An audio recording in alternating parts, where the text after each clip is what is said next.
Pedro Beno Navarro es un escritor sanantonino que se ha dedicado con su pluma a rescatar la historia, la bohemia y la cultura del primer puerto de Chile. Beno conoció en persona a la negra Esther, al tío Roberto y las calles que circundaban al cabaret Luces del Puerto y la Boate Río de Janeiro en San Antonio, así como a los marinos que llegaban en barcos desde Grecia, Estados Unidos, Alemania, entre otros países, para celebrar en el burdel las gracias de Roberto con su guitarra, una suerte de jazz guachaca improvisado en las noches remojadas en aguardiente. Con amena narrativa, Pedro rescata en su libro Aberto Bando, la negra Esther, la pareja inspiración de Roberto Parra, el tío Roberto, hermano de Nicanor y Violeta Parra, visitante del puerto y creador de la cueca chola en San Antonio. Su obra, Cabaret Luces del Puerto y el prontuario de la negra Esther, nos sumergen en la bohemia porteña con personajes reales y ficticios. Su pluma nos transporta a un San Antonio vibrante y lleno de historias cautivadoras. Beno viene a contarnos su vida, sus historias del vínculo con tan icónica Patitas con Bulla, la negra Esther.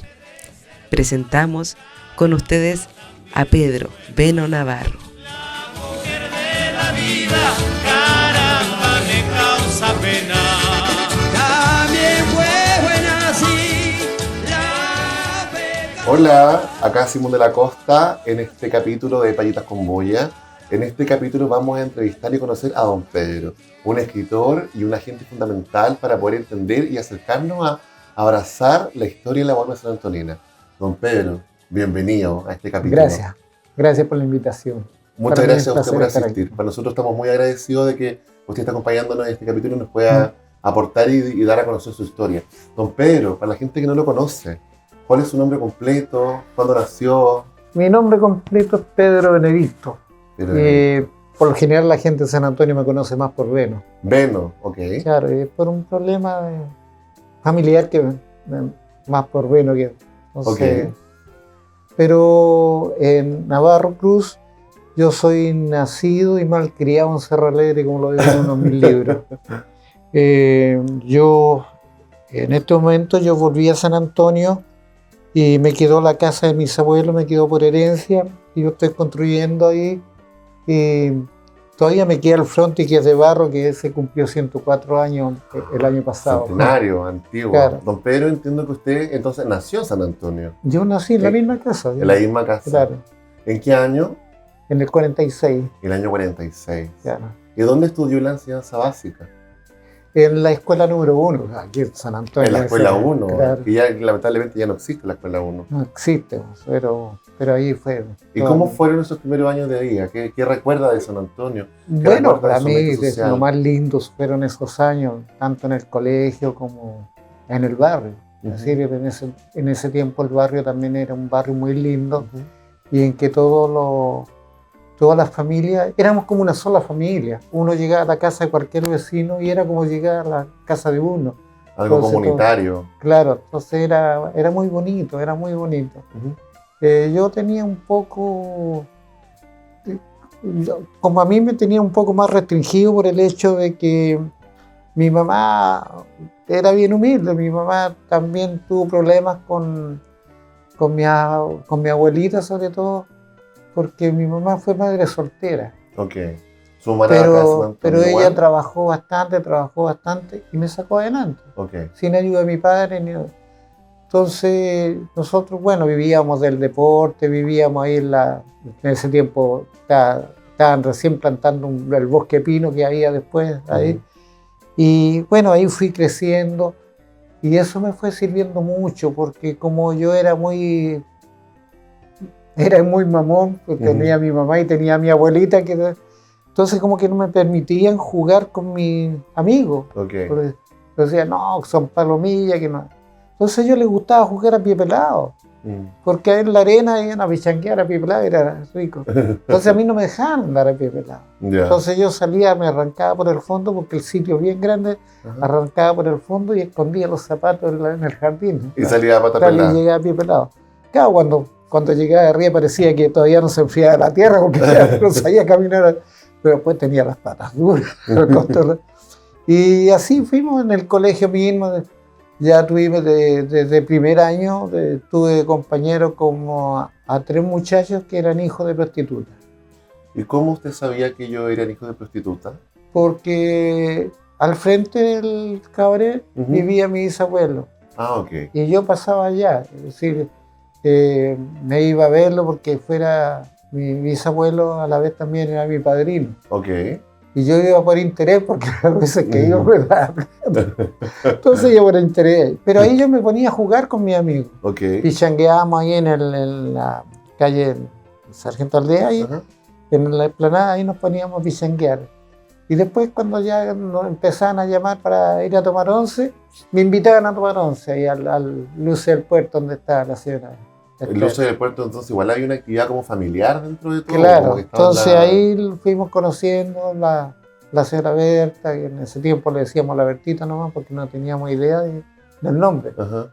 Y ahí fui conociendo el ambiente, ya después con los años, ya como tenía yo como 10 años, llega una familia de Santiago a vivir frente a mi casa.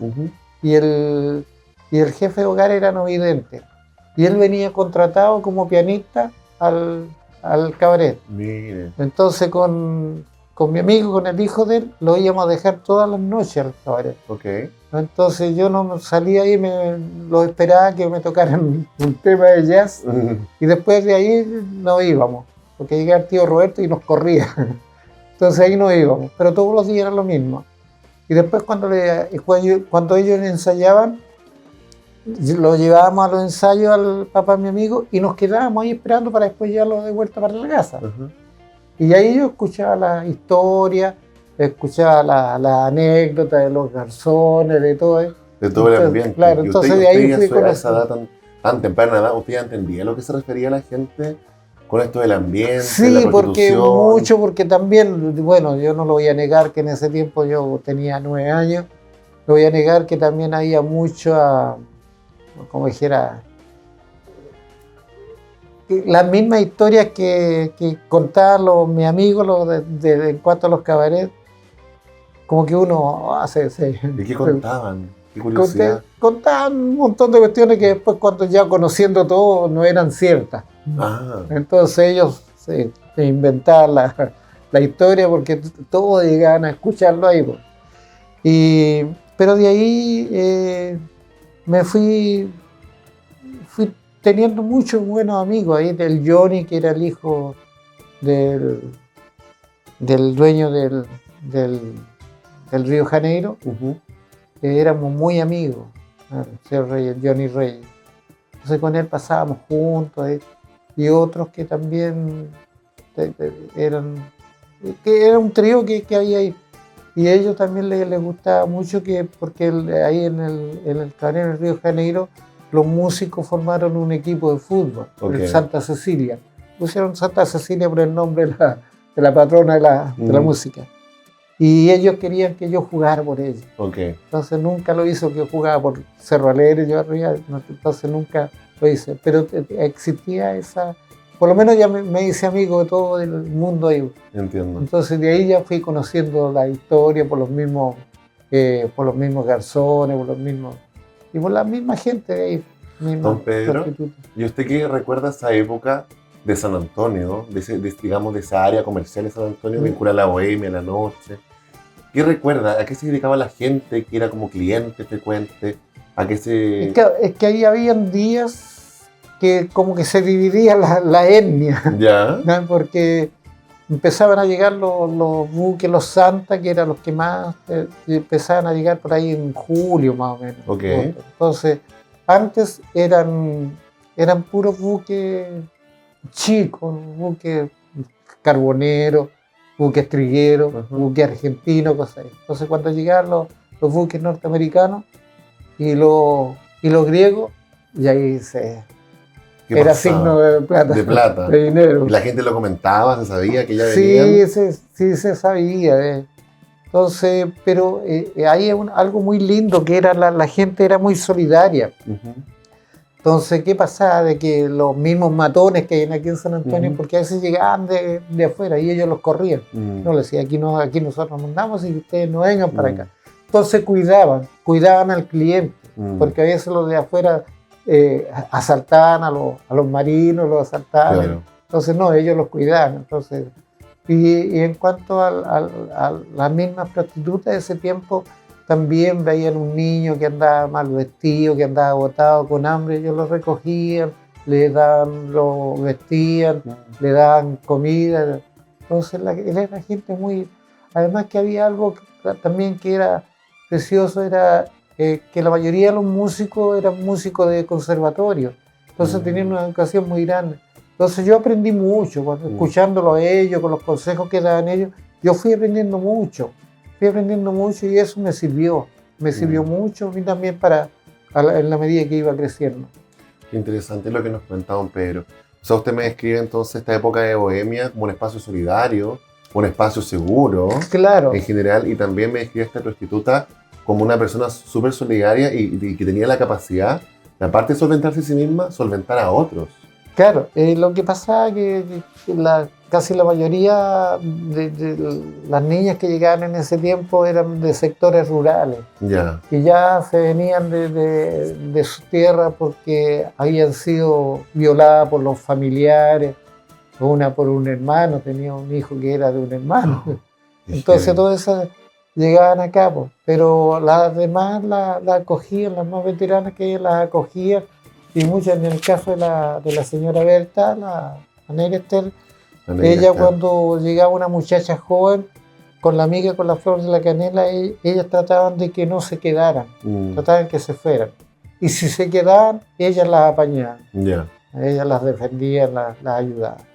Me gusta. Usted en lo particular, según sabemos de su trayectoria, usted sabe harto de la negra Esther, la señora Berta. Es que me fui ganando el cariño de ella por el hecho que yo siempre fui muy respetuoso con todas, con todos, que yo siempre le decía a la señora Bertita, la veía yo como estaba chico todavía, yo la veía que salía a comprar, iba con los bolsos, yo me iba corriendo, le tomaba los bolsos, entonces ella me quería mucho, y después ella era muy culta, entonces después ya cuando se retiró y estaba viviendo cerca de mi casa me pedía libros para leer, entonces nunca perdimos el contacto. Qué fantástico. ¿Y cómo le escribiría usted a ella físicamente? Hablaba fuerte, hablaba despacio, no. Era buena para reírse. ¿Cómo la podría escribir? Es que es difícil, como le dijera, es difícil encasillarla en algún carácter porque ella no trabajaba en el salón. Ok. Entonces ella no trabajaba en el salón, entonces nunca se veía en el salón. O sea, no lograba como sacarle un poco el rollo de cómo era. Claro, pero lo conocía nomás porque ella llegaba mucho a la casa de mi abuelito, de mi bisabuelo, y era muy amiga de mi bisabuela. Yeah. Y yo la escuchaba cuando conversaban, todo. Y era una señora que era muy elegante, era preciosa, tenía un bonito cuerpo, igual que la amiga, la flor de la canela. Entonces, pero ellas nunca hicieron a ver, fue diferente ya cuando ellas se hicieron cargo del cabaret del Luce del Puerto. Okay. Ahí ya ellas estaban, pero atendiendo nomás el mostrador, ellas no trabajaban con él. No se ocupaban. No, para ellos.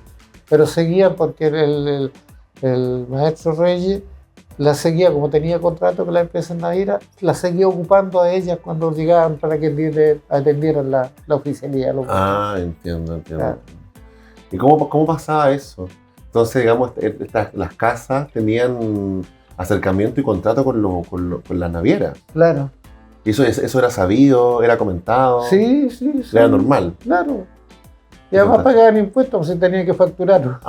Genial. Claro. Así que en eso y ellas se veían, pero ahí ellas se veían más. ¿Y qué sabe usted de la historia de Negra Esther? ¿Qué sabe usted? ¿Qué nos puede contar de la historia de ella? Bueno, la historia de ella es bien trágica. Yo me vi en la necesidad de escribir su memoria después que vi que todo andaba en boca de todos los pescadores. No, si yo me metí con ella aquí y allá, entonces un día, y no la conocía porque frente a mi casa una tía tenía un restaurante. Entonces ella con el maestro Cerda se venían, después que almorzaban, el maestro Cerda se tomaba un cañón y ella pedía una malta con cacao. Yeah. Y se quedaban toda la tarde viendo teleseries, que mi tía tenía un televisor grande, se quedaban viendo teleseries. Y una vez estaban ahí ellos en eso cuando llegaron unos pescadores y venían del cementerio y se pusieron una mesa así y empezaron a hablar y varios, no, si yo me metí con la negra Esther y ella estaba ahí, escuchando todo. Y le corrían las lágrimas, los ojos gritaban, así, no tiene nada que ver. Y de ahí se fue ella, se paró, se fue y ahí está. Y de ahí vimos que nadie la conocía, pues no. Claro. Ella no era. No era como tantas cosas que se dicen. Claro. Qué lástima. Y de lo que podemos desmitificar y que podemos acercar hoy día a la audiencia que tenemos, ¿qué nos podría compartir usted? De la historia de ella, de su origen, de dónde viene. Bueno, ella... Cuando llega a San Antonio. Claro, ella, la verdad las cosas que hizo un periplo bien grande porque ella vivía en Guara. Ya. Nació en Guara, allá en el norte. El papá murió, la regalaron al papá, y la mamá era boliviana. Y el papá era peruano-chileno. Entonces, y cuando murió el papá, la mamá de ella se iba a Antofagasta y era alcohólica y ella era prostituta, la mamá. Y también era, según todo, estupenda.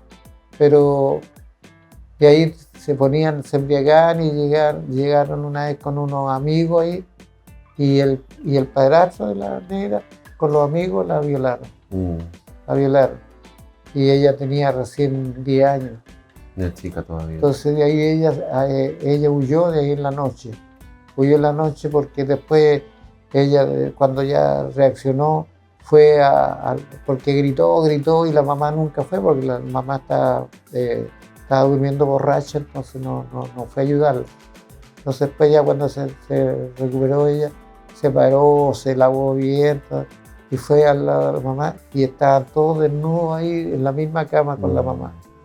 Entonces ahí ella salió y no sabía si no conocía, no había salido nunca de ahí y caminó por donde salía el papá cuando iba a hacer las compras.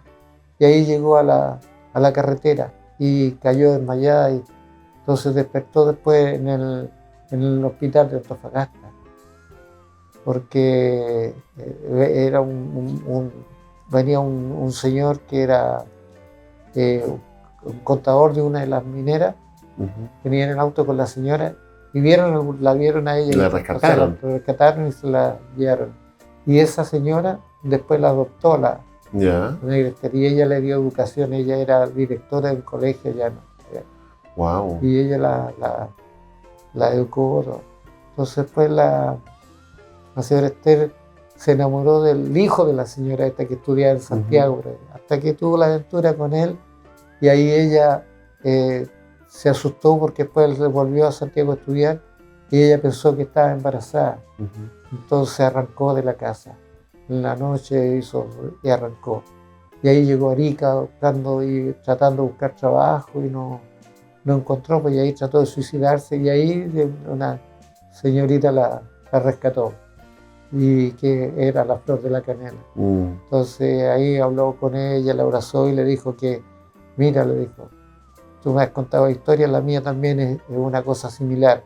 Mi papá, dijo, me obligó a casarme con un comerciante chino y este comerciante me dejaba encerrado con llaves. Entonces ella no podía salir con la... Y unos vecinos la ayudaron a arrancar. Y ahí ella se vino a Chile y ahí se puso a trabajar. Porque no encontró trabajo, empezó a trabajar como prostituta.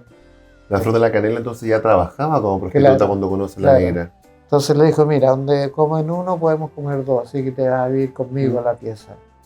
Entonces ahí la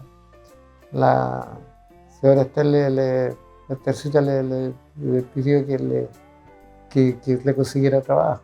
Entonces ahí ella le dijo, mira, yo trabajo en esto. Y tú todavía eres menor de edad, no puedes. Entonces pero habló con la dueña del prostíbulo, de la amiga de la Flor de la Canela, y claro, y le dijo que tenía educación y que sabía idiomas, la Esther, y la llevaron de bodeguera. Ya. Claro. Y estaban en eso, y después tuvieron que arrancar de ahí porque andaba el esposo de la Flor de la Canela, la andaba buscando. Wow. Entonces le avisaron y ahí huyeron a Iquique. Claro.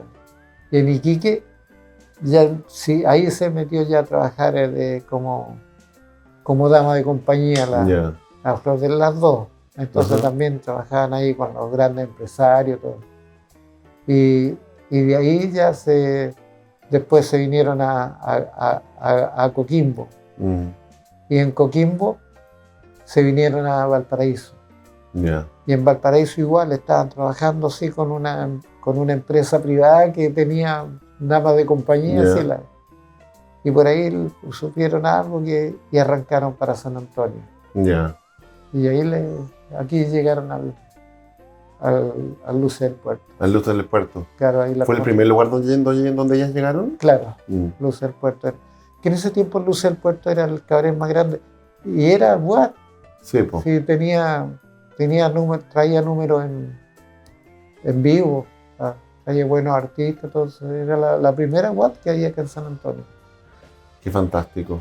Qué lindo. Y qué lindo como usted, digamos, logra poder rescatar toda esta información de ella, la historia de ella, para igual poder humanizar este personaje que es de la cultura popular. Sí, es que por eso lo digo, para mí era perentorio escribir este último libro, porque un poco dignificar, porque toda la gente los estigmatiza, pero no saben los motivos. Entonces tampoco conocen cómo son ellos. Son personas, son seres humanos igual que todos. Absolutamente. Y tienen aspiraciones como todos. Absolutamente. Entonces cada una de las prostitutas de ese tiempo que habían ahí soñaban con el príncipe azul que llegara y las retirara. ¿Y ocurría eso algunas veces? Sí, ¿no? Sí, muchas terminaron en matrimonio acá con gente que trabajaba en el puerto, de esquiadores. Qué fantástico. Qué lindo como igual esa historia, igual ellas lograron encontrar un príncipe azul y formar una familia, que a la larga quizás era la aspiración. Y hablando de esas fantasías de príncipes azules y fantasías y leyendas, ¿qué sabe usted del tío Roberto? Porque hablar de Negra Esther y hablar de Roberto Parra, es una historia que está muy vinculada. Pero no hubo nada sentimental entre ellos.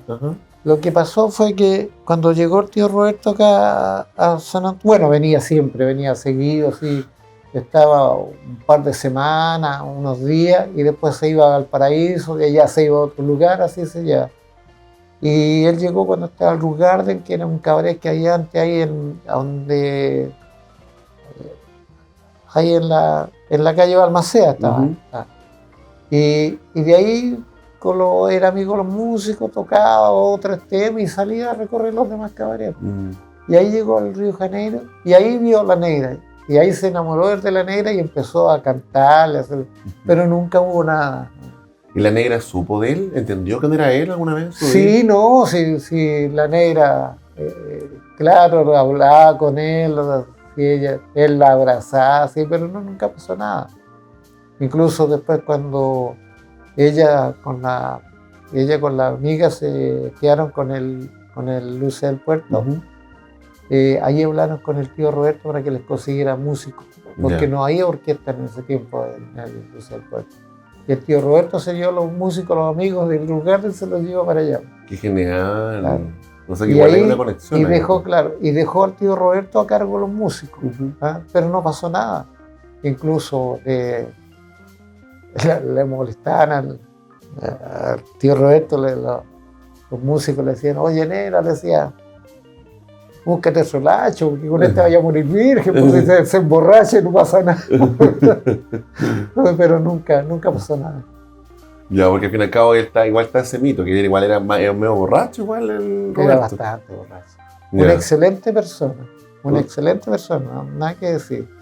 Pero era bien borracho, se perdía por semana, lo pillaban durmiendo en la playa y la caleta de pescadores. Claro. Y después aparecía de nuevo ahí más o menos. Claro. Hasta que se aburrió la Negra y lo corrió. pero no hubo nada sentimental entre ellos. Ya, una cosa más social, amistosa. Claro. Entiendo. Qué genial, qué lindo. Interesante igual poder rescatar y entender cómo es la dinámica de entre Negra Historia y Roberto Parra, sobre todo, digamos, de parte de usted, que estuvo más cerca y tiene una idea más fidedigna, digamos, de los hechos. Sí, por eso le digo, que si la historia de ella fue terrible. Fue terrible, sí, ¿no? Ella la sufrió bastante. ¿Usted sabe cómo fue ella con el tiempo, cómo fue avanzando su vida y cómo se desarrolló y cómo fue pereciendo? Es que después ella tuvo un golpe muy grande después cuando estaba en el Luce del Puerto, porque la amiga, la Flor de la Canela, se metió con un comerciante de Melipilla. Y entonces la Flor le decía que pusiera cuidado porque este comerciante no era de los trigos muy limpios. Yeah. Pero este comerciante antes tenía otra niña que era de otro cabaret. Y un día que para la fiesta de San Pedro, la otra niña pilla a la Flor de la Canela y a la salida de la estación y le corta la cara. Y era preciosa, le hace un corte todo. Y ahí cayó al hospital y la iban a ver, pero ya en ese tiempo no había cirugía estética, no había nada. Entonces le quedó la cara marcada y era preciosa. Y ahí ella, cuando la dieron de alta, no le avisó a la Estercita para que la fuera a buscar. Se fue caminando por toda la orilla del mar hasta donde está ahora la cosa del puerto. Y ahí en la punta, claro, ahí en la punta se tiró al mar y se suicidó. Se suicidó. La Flor de la Canela. Claro.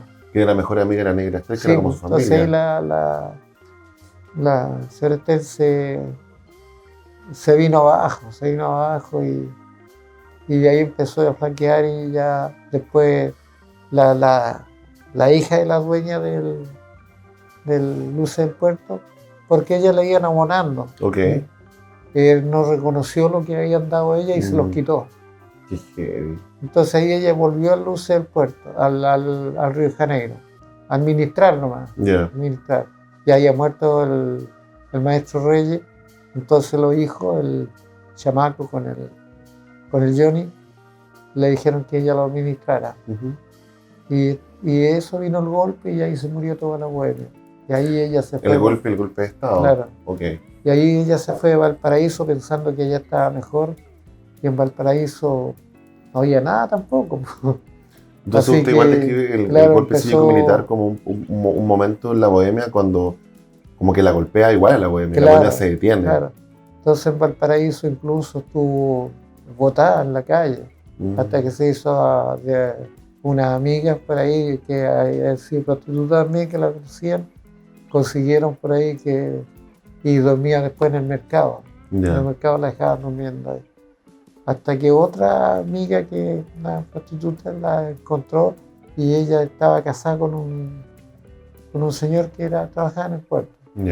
Entonces ellas le prestaron dinero para que hiciera un negocio y ahí empezó a comprar pescado y filetearlo y lo iba a vender en canasto para las poblaciones. Y así empezó a reinventarse. Claro, a reinventarse para salir adelante. Y ya después se enfermó, estuvo muy enferma, estaba en el sanatorio ya en Villa Alemana, con una TBC tremenda, que pensaba que se iba a morir. Y salió de esa, porque después llegaron dos muchachas jóvenes que eran prostitutas, la buscaron y cuando la encontraron le dijeron que la habían dicho, le dijo, pero es que yo ya no tengo nada.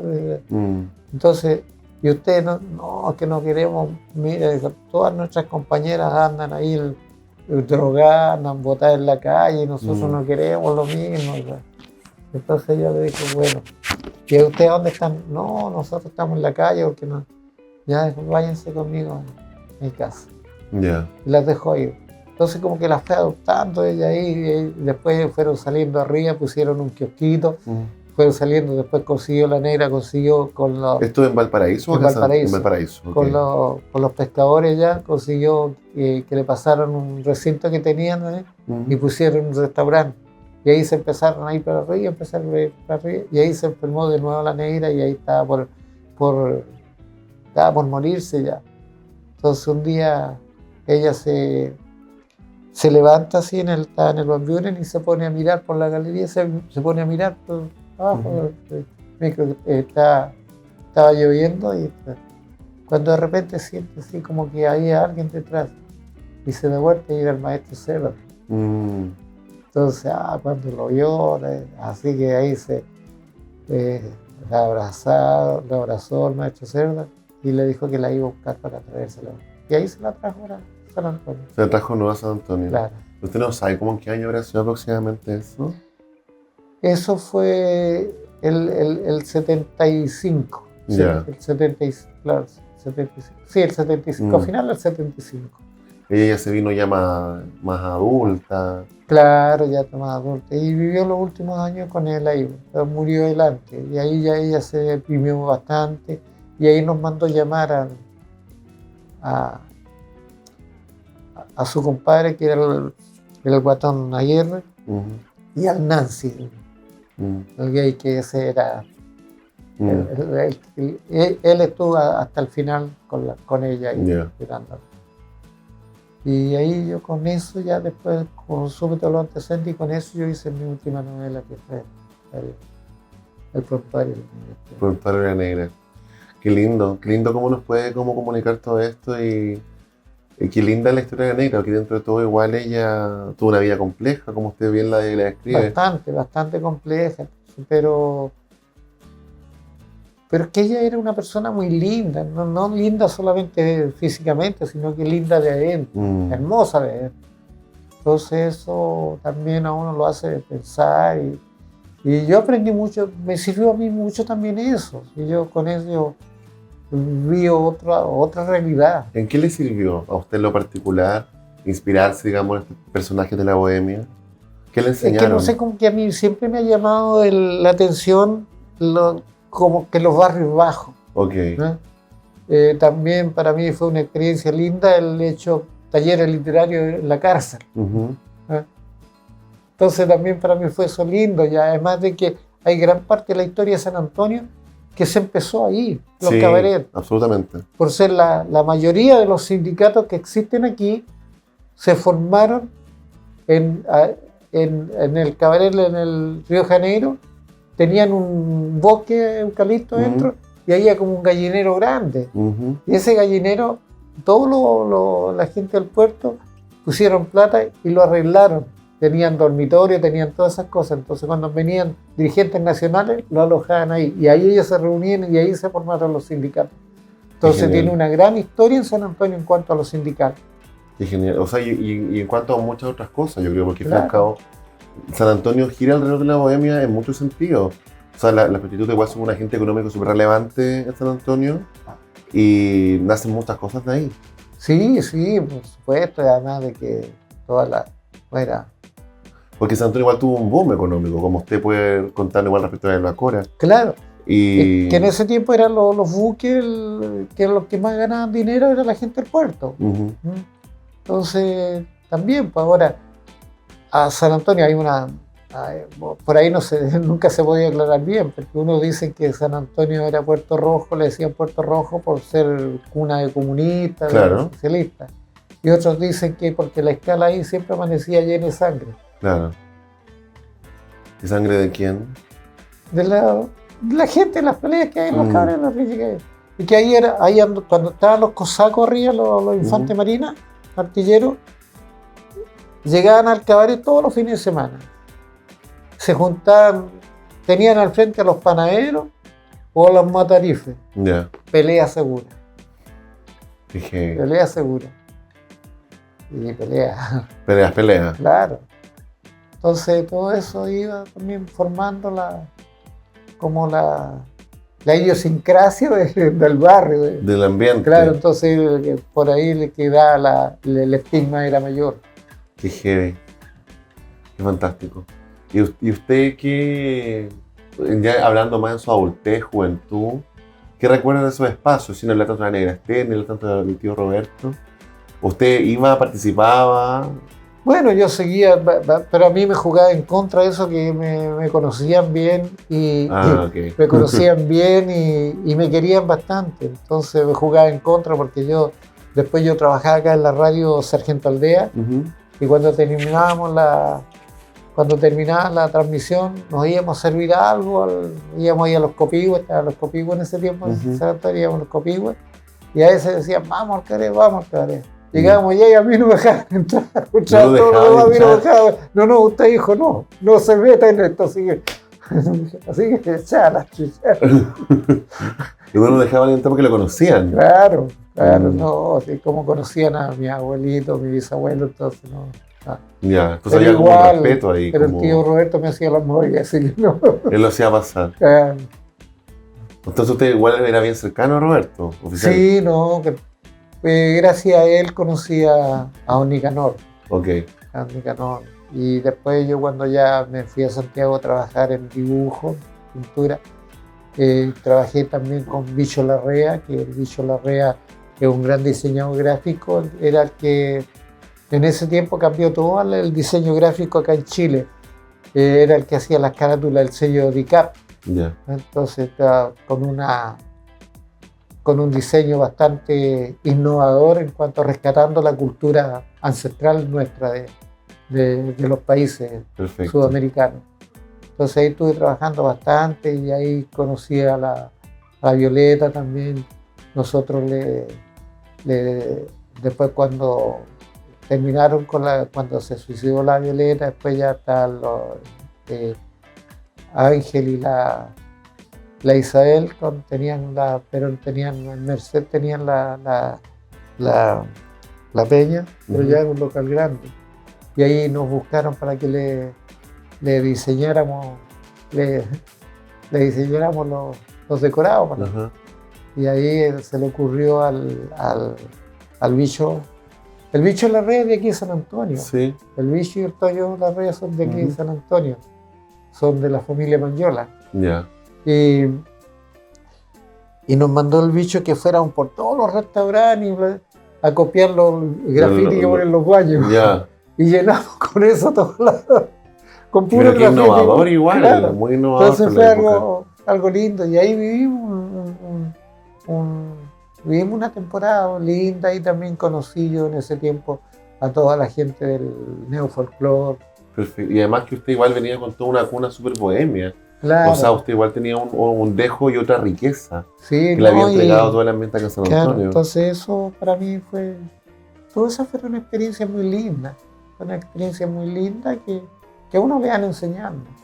Qué fantástico. Y hablando de enseñar y transmitir y poder hacer que este conocimiento siga creciendo y dando vueltas, me gustaría preguntarle a usted con su opinión personal, a la edad que tiene, como un hombre adulto que es ya, ¿qué opina? ¿Usted siente que hay que mantener este relato de la bohemia en San Antonio? Sí, hay que mantenerlo y rescatar todo eso porque es parte importante de la historia. Es parte muy importante de la historia de San Antonio. ¿Y qué consecuencias nos traería olvidarlo? Yo en lo personal pienso que es una consecuencia catastrófica que se pierda porque es parte de la identidad de nuestra localidad. Y además de que tanta gente que pasó por ahí, hoy gente famosa. Sí. Pablo Neruda, que también... Sí, que puede andar por ahí. No, sí, también andaba. Sí, indudablemente. Muchos personajes de todo, de agentes económicos, políticos, de líderes, etcétera, como que mucha gente metida ahí entre medio. Pero también muchos sanantoninos. Mucha gente de San Antonio viene de esa rama de esa historia. Claro. Hay hijos, nietos, primos, abuelos. Pero por ahí también se inventó una historia de que aquí hay una hija de la Negra Esther que nunca no podía tener hijos. Ella no tuvo familia ni descendencia. No pudo, sí, cuando la violaron todo no podía tener hijos, no podía engendrar. Entonces, toda esa historia empezaron. Y eso es una cosa que fue un barrio que había de todo en ese barrio, porque había negocios en ese tiempo, ahí que después cuando se fueron se formaron también unos prostíbulos ahí. Después llegó una hija de la Flor de la Canela buscándola. No le puedo creer. Claro, y ya ella se había suicidado. Entonces ella cuando llegó acá a San Antonio, la tomó la Negra Esther y la negra Esther no la dejó que alojara allá arriba, y ella le arrendaba aquí, ahí en Centenario, en el segundo piso, ahí está una residencial Jardúa, se llama. Ya. Y ahí la tenía. Pero ella iba a los cabarets y peinaba a las niñas ya, y le hacía ropa, le hacía... La hija de la Estela claro. Canela. O sea que igual, digamos, se ambientó. Sí, y después de ahí se enamoró un joven, se enamoró de ella. Y ella, pero ella no se metió a la prostitución. Pero se quedó acá en San Antonio. Claro, entonces... O sea que herederos de la negra no hay, pero de la Flor de la Canela claro, se quedan por ahí. Después tuvo un tiempo ahí nomás, tuvo un par de años, y la familia de la persona, del joven, que fue a hablar con ella y le dijeron que le daban lo que quisiera, pero que dejara. Yeah. Y ahí no sé si recibió plata o no, ella se fue desaparecida de acá. Yeah. Y el señor, el joven ese, era nieto de don Gregorio de Mira. Qué heavy. Qué heavy. Qué heavy cómo se va cruzando toda la historia y van apareciendo nombres en este entramado del desarrollo local. Por eso insisto en que me siento muy afortunado y agradecido de poder estar compartiendo con usted y rescatar toda esta memoria, que yo siento que es lo que hay que hacer, y opino que ustedes están de acuerdo. ¿Hay algún mensaje que les gustaría transmitirle a las jóvenes generaciones o a la gente que vea esto en 20, 50 años más? Que la verdad, yo creo que la juventud y toda la gente en general tiene que conocer bien la historia de San Antonio, tiene que ver bien cómo se formó, y está la historia de los barrios también en eso. Porque así como se estigmatiza ahora por ser la 30 de marzo, se estigmatiza en las poblaciones, en ese tiempo todo ese sector también era el barrio rojo y estaba bien estigmatizado. Sí, pues. Sí, pues son sectores que al fin y al cabo que cargan con un estigma, pero es lo mismo en todos lados, ¿no? Claro, pero en todos lados hay prostitución, y en todos lados, pero es algo, y por último es algo necesario. Algo necesario. Sí, pues si no. Hay cosas que... Por eso nosotros estamos rescatando todos esos patrimonios. Qué rico, que espero que podamos seguir haciéndolo por mucho tiempo más. Claro. Don Pedro, quiero agradecerle y con esto comenzar a finalizar esta conversación. Así que de verdad que quiero decir que estoy muy afortunado nuevamente por tenerlo acá en nuestro podcast, Payitas con Boya. Y a usted agradecerle infinitamente por el relato que nos ha entregado, porque de verdad que es invaluable. Gracias también por esta oportunidad, porque también nos ayuda en el trabajo que nosotros estamos realizando, es decir, de ir rescatando el patrimonio. Entonces, bueno, es bueno hacerlo. El Asilo 21 también está haciendo un trabajo bien bonito, y también ellos me hicieron Sí, el equipo audiovisual y también nosotros como gestores culturales de la comuna en este FNR que nos ganamos, que es del gobierno regional, así que muchas gracias.